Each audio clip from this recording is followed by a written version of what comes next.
அனைவருக்கும் வணக்கம். நாங்கள் இன்றைக்கு பார்க்க போகிறது என்னென்னு சொன்னால் ஒரு சுவையான டின் மீன் கறி.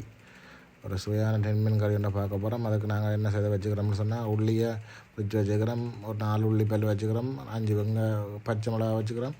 அதோட சேர்த்து சின்ன வெங்காயம், மற்றது 2 தக்காளி பழம், 2 பெரிய வெங்காயம். இது தக்காளி பழம் பெரிய வெங்காயம் என்னதுக்குன்னு சொன்னால் ஒரு கிரேவி ஒன்று தயாரிக்கிறதுக்காக பச்சை மிளகா பெரிய வெங்காயத்தை இந்த தக்காளி பழத்தையும் பொடியாக வட்டி என்ன செய்ய போகிறோம்னா மிக்சி சேரில் போட்டு அடிக்க போகிறோம். மிக்சி சேரில் வட்டி போட்டுட்டோம். அதுக்கு பிறகு வாசனைக்காக இதுக்குள்ளேயும் கருவேப்பிலை போட போகிறோம். கருவேப்பிலை, வெங்காயம், தக்காளி பழமெல்லாம் போட்டுட்டு ஈஸியாக இதை ஸ்லோவமாக மிக்சி சேரில் அரைக்கிறதுக்காக தண்ணியை விடுறோம். தண்ணியை விட்டு மிக்சி சேரில் அடித்து ஒரு நல்ல ஒரு கிரேவி எல்லாம் சேர்ந்து அடிபடக்கூடிய மாதிரி கிரேவியாக தயாரித்து இதை வச்சுருக்கிறோம். புரியுங்களா? இப்போ என்ன செய்ய போகிறோம், நான் வட்டி வச்சுருந்த எல்லா இதையும் பெரிய வெங்காயம், சின்ன வெங்காயம், பச்சை மிளகாய் மற்ற எல்லாத்தையும் எடுத்து வட்டிட்டு நாங்கள் ஒரு சட்டியில் எடுத்து எண்ணெயை விட்டு வாசனத்தில் வெங்காயம் கடுகையும் பெருஞ்சீரகத்தையும் போட்டு கொஞ்சம் எல்லாம் நல்லா பொரிஞ்சு வர மட்டும் விட்டுட்டு இதுக்கு இன்னும் வாசனையை விட்டுறதுக்காக திருப்பி என்ன செய்ய போகிறோம்னா இன்னும் கொஞ்சம் கருவேப்பிலை போடப்போம்.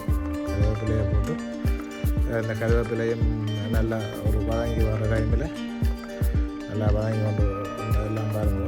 அந்த வதங்கி வர டைமில் இப்போ சின்ன வெங்காயம் ஒட்டி வச்சுக்கணும். சின்ன வெங்காயம், உள்ளி, பச்சை மிளகாய் இதையெல்லாம் போட்டு ஒரு 2-3 நிமிஷம் அதை நல்லா வதங்கி ஒரு பொன்னிறத்துக்கு வர அளவுக்கு நாங்கள் வதக்கி எடுக்க போகிறோம்.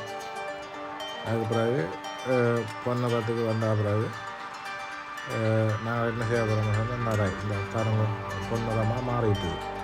பொன்னிறமாக மாறின பிறகு நாங்கள் இனித்தான் என்ன செய்ய போகிறோம்னு சொன்னால் நாங்கள் இந்த அடித்து வச்சுருந்தோம்ல தக்காளி பழம் இது அதை எடுத்து இதுக்குள்ள அப்படியே ஊற்றி என்ன செய்ய போகிறோம்னா இது 2 பேரையும் கலக்க போகிறோம். இது என்னத்துக்குன்னு சொன்னால் ஒரு நல்ல ஒரு சுவையை கொண்ட நல்ல ஒரு சுவையை உருவாக்குறதுக்கு அந்த தக்காளி பழம், பெரிய வெங்காயம் சேர்த்து ஒரு இது எல்லாம் சரி. அது கொதிச்சா அப்புறம் என்ன செய்ய போகிறோம்னா இந்த டின் மீனை நீட்டாக உடைச்சி அதில் உள்ள தண்ணியையும் அந்த நாங்கள் விட்ட கிரேவியோட தண்ணியை சேர்த்துட்டு அதை கொஞ்சம் நல்லா கொதிக்க வைக்க போகிறோம். கொதிக்க வச்ச பிறகு கொஞ்சம் மஞ்சள் தூள், அதோட கொஞ்சம் மசாலா தூள் எல்லாம் கொஞ்சம் போட்டு இன்னும் சுவையை அதிகரிக்கிறதுக்காக கொஞ்சம் மசாலா, மஞ்சள் தூள் எல்லாத்தையும் போட்டு நல்லா கொதிக்க வைக்கிறோம். கொதித்து கொண்டு பாருங்க. அதை விட தேவையான அளவு உப்பு, ஒரு தேக்கரண்டு உப்பு முதல் ஆரம்பத்தில் போடுறோம். அதன் பிறகு தேவையான அளவு உப்பு போடலாம். சேர்ந்து ஒரு அரைவாசி தேங்காய் திருவி தலைப்பால் என்ன சொல்கிறது, முதலாவது பால். 2வது பால் விட்டால் அவ்வளோ டேஸ்ட் இருக்காது. முதலாவது பாலை விட்டு பிரிஞ்சு விட்டு அதை நன்றாக கொதிக்க வைக்க போகிறோம். நன்றாக கொதிக்குது பாருங்க. சட்டி இதில் தேவையான இது கொதிக்குது. இப்போ எல்லாருக்கும் அளவான தூள்.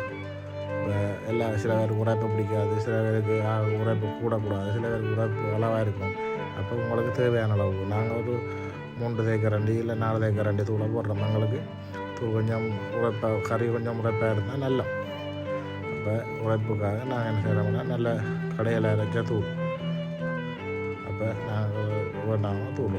இப்போ நாங்கள் மீன் எடுத்து வச்சுருக்கோம். திரும்ப தண்ணியை ஊற்றிட்டோம் வைக்கிறவே மீன் எடுத்து வச்சுக்கிறோம். அப்போ எல்லாம் கொதிச்சிருக்கும். இப்போ கொதிச்சு பாருங்கள், சும்மா எல்லாம் சேர்ந்து கொதிச்சு அப்படி இருக்குது. அப்போ நாங்கள் இது என்னென்னா இன்னொரு சுவை ஊட்டியாக இந்த ரசமோசம் சொல்கிறது, இது ஸ்ரீலங்காவில் இருக்குது. விரும்பினாக்கள் இந்த வெளிநாட்டில் இருக்க என்ன வரியாக கொதிச்சா பிறகு இப்போ என்ன செய்ய போகிறோம், மீன் உடையக்கூடாது. அதுக்காக தான் இந்த மீனை பிறகு போடுறது. எல்லாம் கொதிச்சு முடிஞ்சோடனே இந்த மீனை எடுத்து என்ன செய்ய போகிறோம், நாங்கள் கொதிச்சாங்க அந்த கிரேவிக்குள்ளே மீன் இதை அதுக்கு தேவையான அளவில் உடைச்சி போட்டு நாங்கள் போட போகிறோம். தேவையான அளவு போட்டால் பிறகு திருப்பி கரண்டியை விட்டு கணக்கு தடவை கிளறக்கூடாது. கிளற என்ன செய்வோம்னா மீன் கரைஞ்சிடும். அதுக்காக தான் இந்த மீனை பிறகு போடுறது. அப்போ மீன் எல்லாம் இந்த வேறுங்க ஒன்றா மீன் அளவாக எல்லாம் போட்டு கிரேவிக்குள்ளே போட்டுட்டு அப்படியே ஒரு 5-10 நிமிஷம் மூடி வைத்தால் என்ன செய்யணும்னு சொன்னால் சும்மா சுவையான டின் மீன் கறி தயார். இந்த வேறுங்க சுவையான டின் மீன் கறி தயாராகிட்டுது. கரண்டி இதற்காக எடுத்து வடிவாக பார்த்தா தெரியும் இந்த சுவை. இப்படி இருக்கா ஒரு முறை செய்து பாருங்க. இதை பார்த்துட்டு எனக்கும் இந்த டேஸ்ட்டை சொல்லுங்க. நாங்கள் செய்து சாப்பிட்டு நாங்கள் நல்ல சுவையான டின்மீன் கறி புதுசாக நாங்கள் பாருங்க. கடைசியாக வேணுமெண்டா உங்களோட வாசத்துக்கு திருப்பியும் ஒரு மல்லித்தலை கொஞ்சம் போட்டுட்டு அப்படியே உங்களோட இதை நிப்பாட்டி மூடி வச்சுட்டு சோத்தோட சாப்பிட்டு பாருங்க, சுவையாக இருக்கும்.